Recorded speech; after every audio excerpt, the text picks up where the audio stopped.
Je travaille à la communauté de communes depuis 3 ans maintenant en tant que chargée d'aménagement du territoire. Donc je m'occupe à la fois de l'urbanisme et de tout ce qui est revitalisation rurale. Ma mission, c'est être l'intermédiaire entre les élus et tous les conseillers municipaux et intercommunaux aussi, l'État qui contrôle le travail bien fait et le bureau d'études qui a été engagé pour réaliser le PLU. L'urbanisme, c'est élaborer un plan local d'urbanisme intercommunal, planifier, cartographier, réglementer tout le territoire. Toutes les parcelles auront un zonage, auront une attribution, auront un règlement. Aujourd'hui, vous saurez où vous pouvez vous installer en tant qu'agriculteur, en tant qu'entreprise, en tant qu'habitant. Ce PLUI, avant de commencer, on a quand même fait un diagnostic. On n'est pas parti du...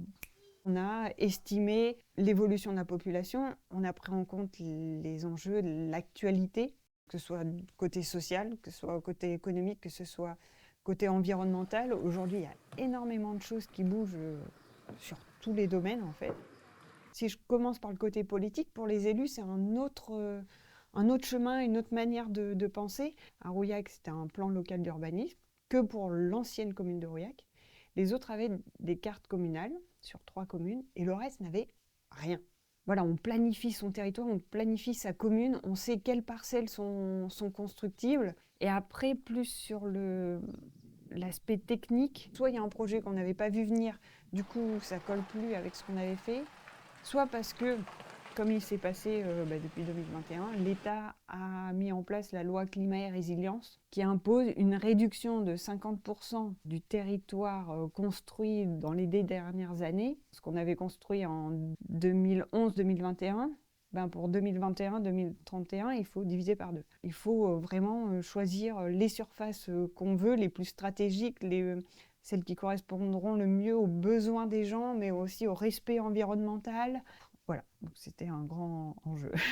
La philosophie, c'est de renforcer le cœur des bourgs, que les gens reviennent vivre en centre-bourg, qu'on utilise moins les transports individuels, qu'il y ait des commerces qui se réinstallent, des petits artisans aussi qui s'installent dans les centres-bourgs. Après, sur le côté agricole, voilà, c'est favoriser les exploitations agricoles. C'est un territoire très, très rural, très agricole, très viticole même.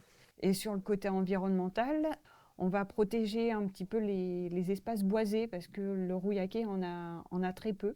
On a fait des réunions publiques, 3 réunions publiques pour présenter la partie du PLUI qui s'appelle le PADD, le projet d'aménagement et de développement durable, présenter le gros projet politique du PLUI, c'est-à-dire combien on voudra d'habitants, la répartition plutôt des logements, des constructions dans les hameaux, etc.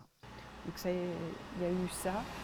Il y a eu des articles dans le bulletin communautaire, la lorgnette. Tout ce qui était concertation, les maires ont beaucoup fait aussi dans leur commune, sans aller parler avec les citoyens. Et après, en fait, il y aura toute l'année 2025 pour que les gens prennent connaissance de ce PLUI. À la fin de l'année, il y aura une enquête publique qui sera pour tout le monde, aussi bien les élus, les habitants, les agriculteurs, entreprises, où chaque personne pourra demander conseil au commissaire enquêteur, demander des explications et aussi faire valoir leurs droits, leurs choix ou leur contester ou être d'accord. C'est vrai que ici dans le Rouillaquais, du fait que ce soit petit, on a toujours travaillé avec les maires. On s'est déplacé dans toutes les communes. Dès qu'on a un problème, on prend le téléphone, on appelle les élus, en tout cas les maires avec qui j'ai beaucoup travaillé, ont moins de mal à accepter ce nouveau projet.